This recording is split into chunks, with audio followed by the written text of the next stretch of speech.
The winter rain tapped against the glass walls of the enormous mansion belonging to Alexander Grant, a billionaire known for his power, influence, and a heart that once cared deeply but had slowly frozen in grief after losing his wife to a mysterious illness, leaving behind their only son, 8-year-old Daniel, a quiet boy whose laughter had disappeared the same day his mother closed her eyes forever, and since that day, Daniel had never known what it felt like to be healthy because he was always sick, struggling with constant fevers, headaches, coughing, breathing problems, and sleepless nights that left him weak and trembling even under the softest blanket, and no doctor, no matter how skilled or expensive, had been able to understand what was wrong, and because Alexander was always away handling business, traveling between meetings and negotiations, the boy spent most of his hours alone in a massive room that felt more like a beautifully decorated prison than a place a child should grow up in, until one morning an agency sent a new nanny named Maria, a humble woman from a poor background whose eyes showed sincere warmth, and whose voice carried the softness Daniel hadn't heard in years, and when she arrived, the mansion staff whispered that no nanny ever lasted more than a few days because Daniel's mysterious illness frightened them. But Maria didn't flinch when she first saw the boy curled up in his bed holding his teddy bear, his forehead burning, medicine bottles on the table, and his pillow stained with tears. She gently touched his head, and Daniel didn't pull away like he usually did, because something about her felt safe, and for the first time in years, he whispered, "Will you stay?" And Maria, who had lost everything in life except her ability to love, softly answered, "As long as you need me." And in the days that followed, she cleaned his room, prepared fresh soup, washed his clothes, sang songs his mother might have sung, and even though he was still sick, she noticed things no one else had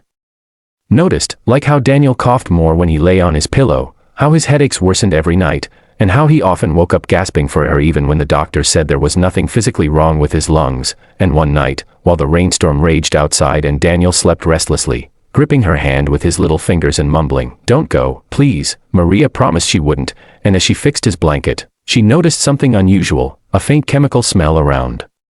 his pillow, a strange scent she couldn't ignore, and when she pressed her nose closer, her heart skipped, because it was the same smell she remembered from the laundry factory where she once worked, the same smell that came from toxic fibers used in cheap stuffing materials that caused rashes, breathing problems, and long-term illness, and she suddenly wondered if anyone had ever checked what was inside the boy's pillow. Before she could investigate, the bedroom door opened, and Alexander Grant himself appeared, exhausted from travel, still in his suit, carrying a briefcase, his face stern but his eyes filled with concern as he demanded, "What's happening? Is he worse?" And Maria stood firm, replying, "Sir, I need to check something." Something inside his pillow, and Alexander stared at her as though she had lost her mind, insisting, "It's just a pillow, for God's sake. The best money can buy." But Maria knew that sometimes the most dangerous things are hidden behind the things that look safest, and with Daniel still asleep, she slowly tore a seam from the side of the pillow and what spilled out of it made her gasp so loudly Alexander stepped backward, because instead of soft cotton, it was filled with shiny, metallic-looking fiber, more like shredded insulation material than anything meant for a child, fibers that looked like thin silver threads that sparkled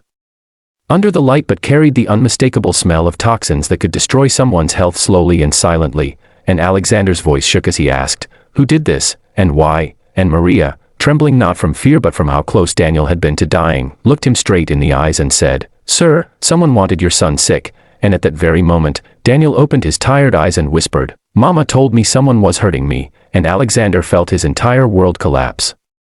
because he realized he had ignored the one person who needed him the most. And the room fell silent except for the sound of Daniel's weak breathing, and Maria quickly placed the pillow stuffing into a plastic bag to have it tested, but deep inside she already knew it was poison, a slow, cruel poison that had taken away the boy's childhood day by day. And as lightning flashed across the sky, Alexander sank into a chair, burying his face in his hands, shaking with guilt because while he had been busy becoming one of the richest men in the country, his son had been fighting an invisible enemy inside his own bed. And Maria, understanding the weight of what was unfolding, spoke calmly, "Sir, I believe someone in this house is doing this on purpose." And Alex's voice broke as he whispered, "But who would harm a child?" And Maria answered, "Someone who wanted your attention, your power, or your destruction." And when Daniel fell asleep again, she urged Alexander to stay with him, saying, "He needs you.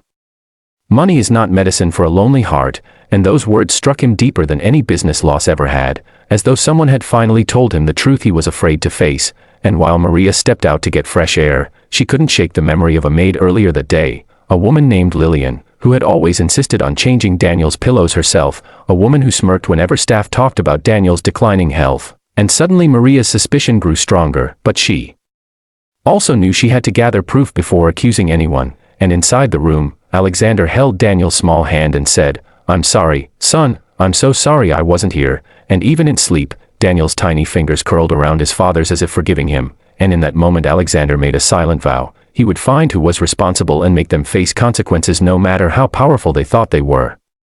Hours later, the storm passed, and morning sunlight spilled across Daniel's bed, and for the first time in years the boy woke up without coughing, blinking slowly as he whispered, "It doesn't hurt to breathe today," and Alexander nearly cried from relief, and Maria smiled through tears, whispering, "Your life is changing now, sweetheart," and while preparing breakfast, Maria noticed Lillian standing near the kitchen doorway watching her with cold eyes, as if she knew her secret had been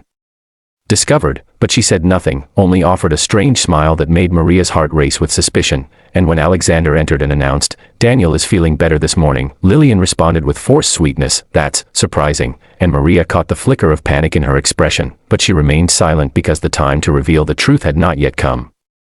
Later that afternoon, Alexander arranged a private lab test on the pillow fiber and the results confirmed their worst fear. The material contained toxic synthetic particles capable of causing chronic respiratory illness, nerve damage, and potentially death if exposure continued, and when Alexander saw the report, he slammed his fist on the table and shouted, "Someone in my house tried to murder my son." And the security team immediately started investigating, but Maria knew in her heart that Daniel might still not be safe because whoever did this would not stop now that their secret was exposed, and before the night ended, she tucked Daniel into bed, promising, "No one will ever hurt you again," and as she stepped out of the room, a voice whispered from the dark hallway, "You should have stayed out of this," and Maria turned to see Lillian's shadow disappear around the corner, sending a chill down her spine, but she stood her ground because she knew evil only wins when good hearts stay silent, and that night, as millions of viewers listening to this story on YouTube wipe their tears, a reminder echoes for everyone watching. Please subscribe to this channel, because stories like this open our eyes and remind us to protect the innocent, to speak up, and to never ignore the silent suffering of a child. And while Daniel slept under Maria's watchful care, Alexander prepared himself for the confrontation that would either destroy his family forever or reveal the darkest betrayal he had ever known. And somewhere deep inside the mansion, footsteps moved quietly toward Daniel's door, and a hand reached for the doorknob as the screen fades to black, ending Chapter 1 with the chilling certainty that the truth was only beginning to unfold, and the boy's life, once fading like a dying candle, was now burning with a new fire fueled by the courage of a poor nanny who refused to look away, setting the stage for a shocking Chapter 2 that will change everything and expose the hidden enemy within the mansion walls. So make sure you subscribe and stay with us for the next part of this story, because the battle for Daniel's life has only just begun.